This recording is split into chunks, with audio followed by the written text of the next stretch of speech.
Who's got the best captains in the NHL? I'll give you my top 10 next.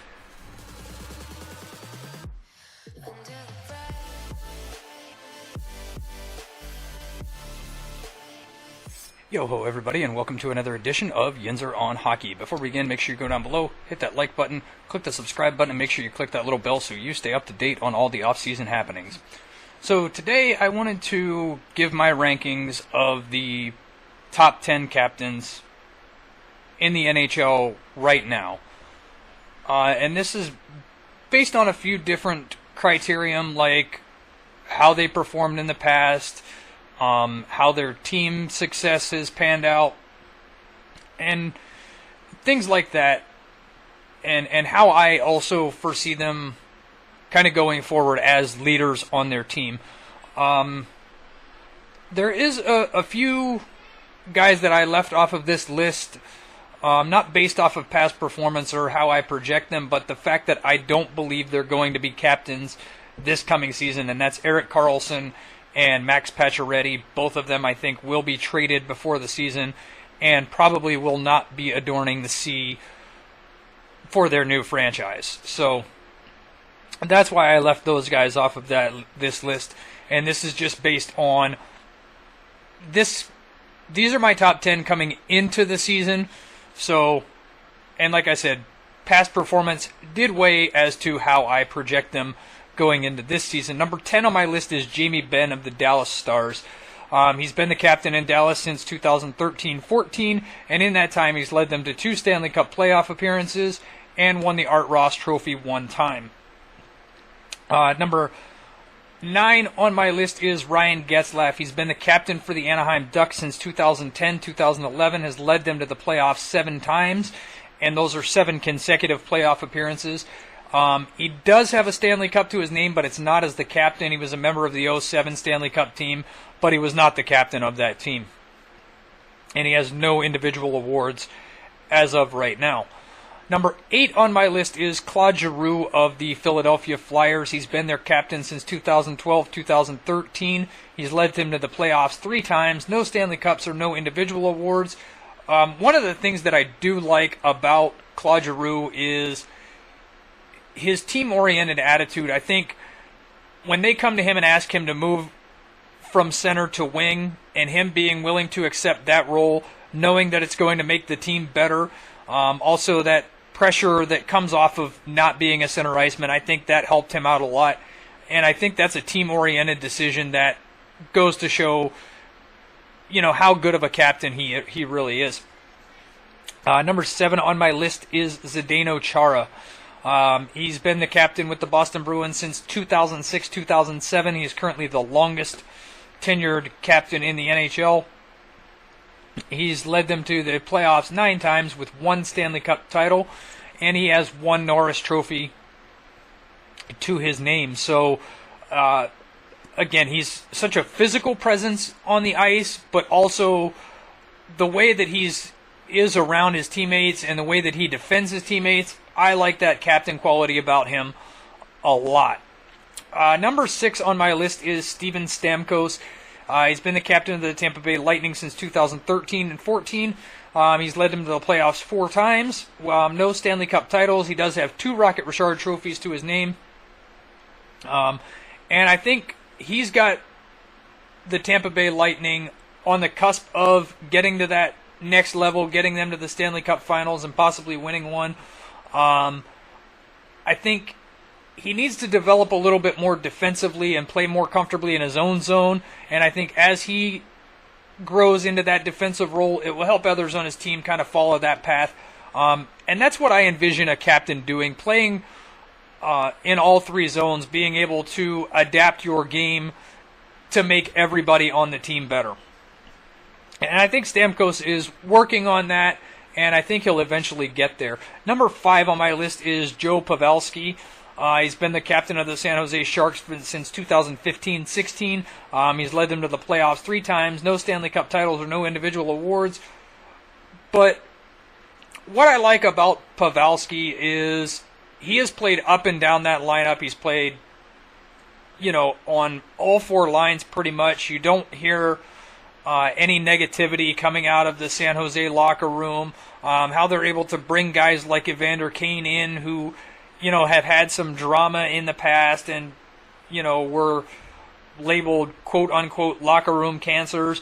To bring guys like that in, be able to have them adapt into that locker room and play without cause I think that's a testament to the on-ice leadership and off-ice leadership of the players on the team, not so much the management or the coaching staff.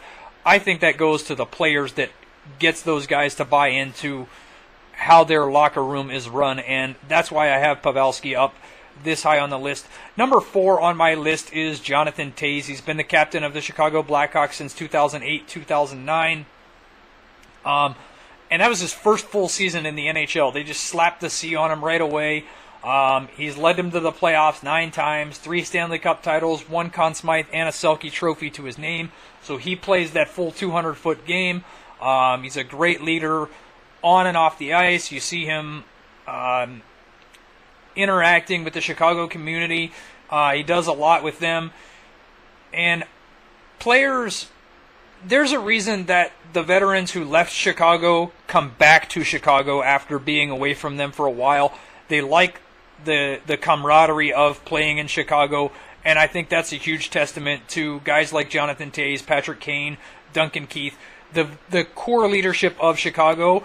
Players wouldn't be so willing to go back to them if they didn't like the locker room, if they didn't like how they fit in. And I think that's a big testament to Jonathan Toews as the captain of the Chicago Blackhawks. Number 3 on my list is Alexander Ovechkin, who's been the captain of the Washington Capitals since 2009-2010, has led them to 8 playoff appearances, as well as the most recent Stanley Cup.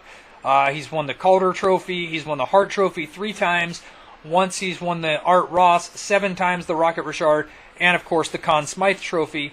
So sure, he's got a trophy case full of individual accolades, and now he has the ultimate prize. But what I like about Alexander Ovechkin as the captain of the Washington Capitals, if you follow his social media and you see all the stuff that he does within the community, he is really a great personality in the community. The way he adapted last year in the playoffs to play defense, he was blocking shots, getting back in his own zone, was phenomenal. And I think that is something you need to see from your leadership. If they're buying into the system, then everybody else will buy into the system. That's part of being a captain, is to trust your coaching staff and to help deliver the coach's message to the rest of the team. And I think he done that very well last year with the way he bought into the defensive game plan of Washington in the playoffs. I think he is going to continue to grow as a leader. Obviously a great ambassador for hockey around the world, with the pressure that was on him and Sidney Crosby to be the ambassadors for hockey after the lockout. And I think they've done a fantastic job of that. Number 2 on my list is Henrik Zetterberg. Henrik Zetterberg's been the captain of the Detroit Red Wings since 2012-2013. He's led them to 4 playoff appearances. He was a member of the 07-08 Stanley Cup team, not as the captain, but he does have a Stanley Cup. He won the Conn Smythe in that trophy. He also has the King Clancy Memorial Trophy, which is for outstanding leadership and service off of the ice. And that's a big deal when you rank captains, seeing them up in that Clancy conversation. That goes to show how valuable they are off the ice and getting the message to the rest of the team, helping the team interact in the community, helping the community fall in love with the product on the ice as well. And I think that's important as a captain. So that's why I have Henrik Zetterberg at number 2. Number 1 on my list is Sidney Crosby.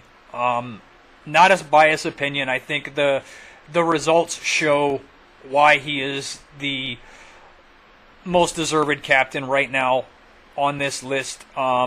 He's been the captain of the Pittsburgh Penguins since 2007-2008. He's led them to 10 consecutive Stanley Cup playoff appearances, 11 total, but 10 as the captain. He's captained them to 3 Stanley Cup championships, the youngest ever Stanley Cup captain, 2 Hart trophies, 3 Pearson Awards, 2 Art Rosses, 2 Rocket Richards, and 2 Conn Smythes, as well as all the Olympic accolades and the international accolades as well. Captaining Team Canada to many gold medals throughout his time with the Team Canada in the international competition. So players around Sidney Crosby just tend to elevate their game to a certain level that they had not yet experienced. If you go look at a guy like Pascal Dupuis and his career stats coming into Pittsburgh and how well he played with Sidney Crosby, he had one of the highest scoring percentages at 5-on-5 in the NHL in his time playing on a wing with Crosby. Guys like Connor Sherry, Brian Rust, those guys, their stats get kind of inflated playing with Crosby, but I think that is a testament to how well Crosby sees the ice, as well as how well he works with the players off the ice to, let them know what he's seeing and how to understand the game better. And I think that's why I have him as the number 1 rated captain in the NHL today. There's a few omissions on the list, obviously. Guys like Connor McDavid is going to get brought about. He's still a very young captain. He's still growing into the role of being a captain, and I think he's going to be there eventually because of the passion and dedication he has to the game. He will be a great captain eventually. He's not quite there yet. The team hasn't quite had the success with him as captain yet for me to put him in this top 10. So that's why I omitted him. I'm sure I'm going to see the arguments in the comments below as to why isn't McDavid number 1 or why isn't McDavid in the... And he's getting there. He'll be there eventually. His game is too good to not elevate everybody around him, and I think he'll get there eventually, just not quite there for me yet. But let me know in the comments down below, how do you rank the captains? What is your criteria that makes a good captain? Let me know things like that down in the comments below. We'll have a good conversation about it. Make sure you hit like and subscribe. And until I see you next time, have a good day.